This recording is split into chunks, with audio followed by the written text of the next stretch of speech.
PHP OOP Fundamental টিউটোরিয়ালে আজকে আমরা ইনহেরিটেন্স নিয়ে আলোচনা করব। তো এর আগে পর্বে আমরা আপনার স্ট্যাটিক প্রপার্টিজ এবং স্ট্যাটিক মেথড, তারপর হচ্ছে আপনার ক্লাস কনস্ট্যান্ট নিয়ে আলোচনা করেছিলাম। তো আজকে আমরা ইনহেরিটেন্স নিয়ে আলোচনা করব। তো অবজেক্ট ওরিয়েন্টেড পিএইচপিতে আপনার ইনহেরিটেন্সের গুরুত্ব অনেক বেশি, কারণ ইনহেরিটেন্স হচ্ছে আপনার এমন একটা বিষয়বস্তু যার মাধ্যমে আপনার একটা ক্লাসের বৈশিষ্ট্যগুলো আপনার অন্য একটা ক্লাসের মধ্যে আপনি ব্যবহার করতে পারেন। তো আসুন দেখি কিভাবে আপনার এই সকল বৈশিষ্ট্যগুলো আপনি অন্য একটা ক্লাসে ব্যবহার করবেন। তো এখানে আমরা স্টুডেন্ট নামে একটা ক্লাস নিয়েছি। তো স্টুডেন্টের মধ্যে আমরা আপনার দুটো প্রপার্টি নিয়েছি, অর্থাৎ আমরা গত টিউটোরিয়ালে যেগুলো করলাম আর কি সেম ওগুলো জাস্ট একটু কাস্টমাইজ করে নিলাম। ওগুলো হচ্ছে আপনার পাবলিক দিয়ে আপনার কিছু প্রপার্টি নিলাম, তারপর হচ্ছে একটা মেথড নিলাম, একটা কনস্ট্রাক্ট নিলাম অর্থাৎ কনস্ট্রাক্টর। এখানে আপনার ওই যে মেথডগুলো যে প্রপার্টিগুলো নিলাম আপনার কনস্ট্রাক্টরের মাধ্যমে ওই প্রপার্টিগুলোতে আপনার ভ্যালু অ্যাসাইন করলাম। তারপর হচ্ছে আপনার একটা মেথড নিলাম ডাটা নামের, এখানে আপনার ইকো করলাম।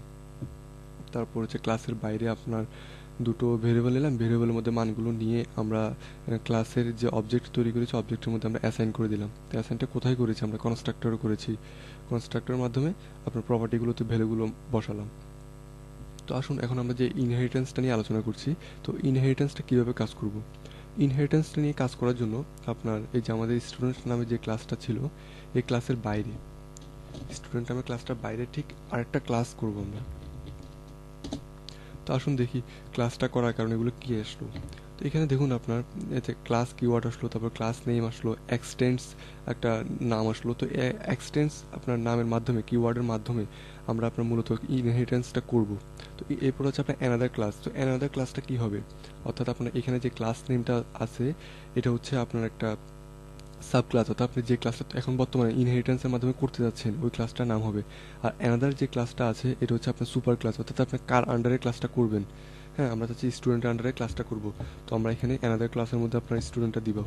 তো এখন আমরা যে ক্লাসটা আছে আমাদের এখানে, এই ক্লাসটা আমরা দিলাম টিচার দিলাম। হ্যাঁ, টিচার নামে একটা ক্লাস তৈরি করলাম কার আন্ডারে? স্টুডেন্টের আন্ডারে, অর্থাৎ উল্টো হয়ে গেল, তারপরও করি আর কি। হ্যাঁ, তো এখন আমরা চাচ্ছি আপনার যে এই ক্লাসের মাধ্যমে আমরা এখানকার যে প্রপার্টিগুলো আছে, অর্থাৎ যে প্রপার্টি বা মেথড যেগুলো আছে আর কি অ্যাক্সেস করব। এখানে এই কনস্ট্রাক্টর লাগছে না, জাস্ট ক্লাসটাই রাখি আমরা। তো এখন ধরুন আমরা এই টিচার ক্লাসের একটা আপনার অবজেক্ট নিয়ে নিই। তো ধরুন টিসি দিলাম, জাস্ট একটা ভেরিয়েবল নিলাম আর কি। তো নিউ কিওয়ার্ডের মাধ্যমে ধরুন আমরা টিচারটা দিয়ে দিলাম। সরি, তো আমরা চাচ্ছি কি এখন আমরা যে এই যে ফাংশনটা আছে, এই ফাংশনটা অর্থাৎ এই যে আপনার ডাটা নামে যে মেথডটা আছে, মেথডটা আমরা এই ক্লাসের মাধ্যমে অ্যাক্সেস করব সরাসরি। তো এটা কীভাবে করব? তো এখানে দেখুন আপনার যে দুটো প্যারামিটার দিলাম আমরা, এই দুটো প্যারামিটার ধরুন আমরা এখানে কপি করে নিলাম। কপি করে নিয়ে ধরুন এখানে দিলাম। আমি জাস্ট নামগুলো চেঞ্জ করে দিই যাতে তাহলে আমার অ্যাক্সেস করছে কিনা এটা বোঝা যাবে। তো ধরুন এখানে দিলাম আরিয়ান, সাজিল দিলাম, আর এখানে দিলাম আমরা 18 দিলাম। তো এখন যদি সেভ দেওয়ার পর আমরা যদি এই যে আমাদের যেখানে যে মেথডটা ছিল ডাটা, এই ডাটাটাকে যদি আমরা অ্যাক্সেস করি, অর্থাৎ এখানে যে আমরা টিচার ক্লাসের যে অবজেক্টটা তৈরি করলাম টিইসি দিয়ে, এই টিইসি দিয়েই কিন্তু আমরা এই ফাংশনটাকে অর্থাৎ এই মেথডটাকে আমরা অ্যাক্সেস করব। তো এটা কীভাবে করবো? এটা করবো আমরা নিউ নামের একটা আপনার যে কিওয়ার্ডটা আছে, কিওয়ার্ডের মাধ্যমে আমরা এটাকে অ্যাক্সেস করব যে ডাটাটাকে। তো ধরুন আমার এখানে আসবে, কীভাবে আপনার কল করে এটা তো জানেনই। তো ধরুন কল করলাম, কল করার পর এখন যদি আমরা সেভ দিয়ে আমার ব্রাউজারটা রিফ্রেশ করি, এই যে রিফ্রেশ করলাম 51।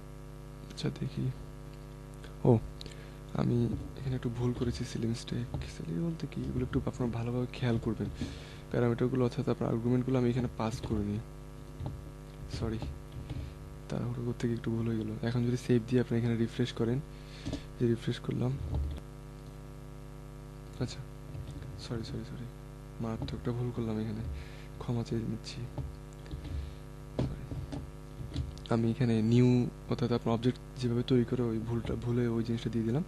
তো এখন ধরুন সেভ দিলাম, সেভ দেওয়ার পর আমি এখানে এই যে দেখুন আপনার স্টুডেন্ট নেম ইজ আপনার আদিব, দেন এইজ হচ্ছে আপনার 21, তারপর হচ্ছে আপনার স্টুডেন্ট নেম ইজ, আমি এখানে একটা ব্রেক দিই, অর্থাৎ ধরুন আমি এটাকে অফ করে দিচ্ছি, এটা আমার অ্যাক্সেস করার দরকার নেই। আমি চাচ্ছি জাস্ট আমার যে এখানে যে ইনহেরিটেন্সটা হচ্ছে কিনা,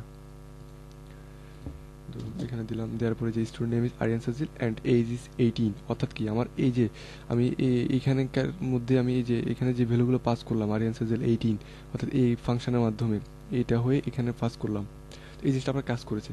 তো এটা তো গেলো আপনার ইনহেরিটেন্সের একটা রুলস, অর্থাৎ একটা বৈশিষ্ট্য। তো আপনি চাচ্ছেন ধরুন আপনার এই যে আপনার এখানে একটা মেথড আছে, আপনি চাচ্ছেন এইখানে আপনার ওভাররাইট করবেন, অর্থাৎ এই মেথডটাকে আপনি এখানে আপনার আবার লিখবেন, লিখে আপনি জাস্ট এটাকে ওভাররাইট করে এটাকে অ্যাক্সেস করবেন। তো এই জিনিসটা কীভাবে করবেন? এই জিনিসটা করার জন্য ধরুন আপনি এখানে একটা ভেরিয়েবল নিলেন, ধরুন দিলেন লেভেল দিলেন, হ্যাঁ, তো লেভেলের মধ্যে ধরুন আপনি রাখলেন অ্যাডমিন নিলেন, অ্যাডমিন, তো অ্যাডমিন নেওয়ার পর তারপর এখানে একটা ভেরিয়েবল নিলাম, আমি জাস্ট নিয়ে রাখছি, এটা নিয়ে কাজ করবো একটু পরে। তো ধরুন আপনি এখানে যাচ্ছেন একটা প্রপার্টি নেবেন, তো প্রপার্টি কীভাবে নেয়, পাবলিক দিয়ে দেন হচ্ছে আপনার ধরুন যে লেভেলটা নিলাম না, এই লেভেলটা এখানে দিয়ে দিলাম। তো এর প্রপার্টিটা নিলাম, প্রপার্টিটা নেওয়ার পর আমরা চাচ্ছি যে এই যে ডাটা নামে যে মেথডটা আছে, মেথডটা আমরা ওভাররাইট করবো এখানে। তো এটা ওভাররাইট করার জন্য দিলাম, কপি করলাম, কপি করার পর আমরা এখন এই যে আপনার লেভেল নামের যে প্রপার্টিটা নিলাম, এই প্রপার্টি আমরা অ্যাক্সেস করব এই যে এই কিওয়ার্ড, অর্থাৎ এই যে এই অবজেক্টের মাধ্যমে। তো এখন ধরুন আমরা এখানে প্রপার্টিটা এখানে অ্যাসাইন করে দিই, ধরুন এখানে দিলাম অ্যান্ড আপনার লেভেল, লেভেল দিয়ে আপনার এখানে ধরুন দিলাম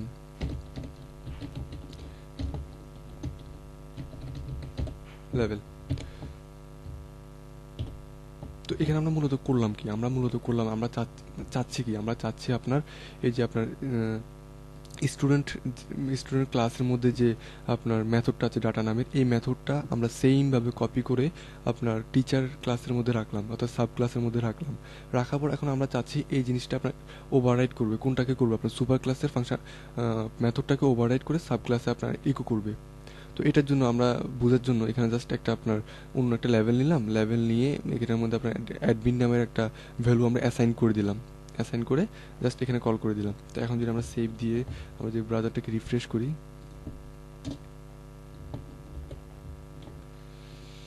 আচ্ছা সরি, এই যে দেখুন আপনার স্টুডেন্ট নেম ইজ আরিয়ান সাজিল, তারপর হচ্ছে এইজ হচ্ছে 18 অ্যান্ড লেভেল ইজ অ্যাডমিন। হ্যাঁ, অর্থাৎ কি, অর্থাৎ হচ্ছে আপনার এই যে এই মেথডটাকে সে ওভাররাইট করে, এই মেথডটাকে ওভাররাইট করে সেখানে ইকো করলো। তো এইভাবে কি আপনার ইনহেরিটেন্সগুলো, আপনার বিভিন্ন ক্লাসের বৈশিষ্ট্যগুলো আপনি অন্য একটা ক্লাসে আপনি ব্যবহার করতে পারেন ইনহেরিটেন্সের মাধ্যমে আর কি। তো এই জিনিসগুলো আপনি বারবার প্র্যাকটিস করবেন, আর হচ্ছে আপনার যত বেশি প্র্যাকটিস করবেন তত বেশি আপনি এগুলো শিখবেন। তো আমাদের টিউটোরিয়ালটা যদি আপনার ভালো লাগে থাকে অবশ্যই আমাদের চ্যানেলটাকে সাবস্ক্রাইব করবেন। আর যদি কোনো কোশ্চেন থাকে, বোঝার কোনো অসুবিধা হয়, বা আমি যদি আপনাদেরকে বোঝাতে না পারি, কোনো কিছু জানার থাকে, তাহলে আপনারা অবশ্যই আমাদেরকে কমেন্ট করে জানাবেন। আমি তাহলে আপনাদেরকে আপনার সাহায্য করতে, আপনার যতটুকু পারি আমি চেষ্টা করবো আর কি আপনাদের সাহায্য করার জন্য। তো আজকে এই পর্যন্তই, ধন্যবাদ।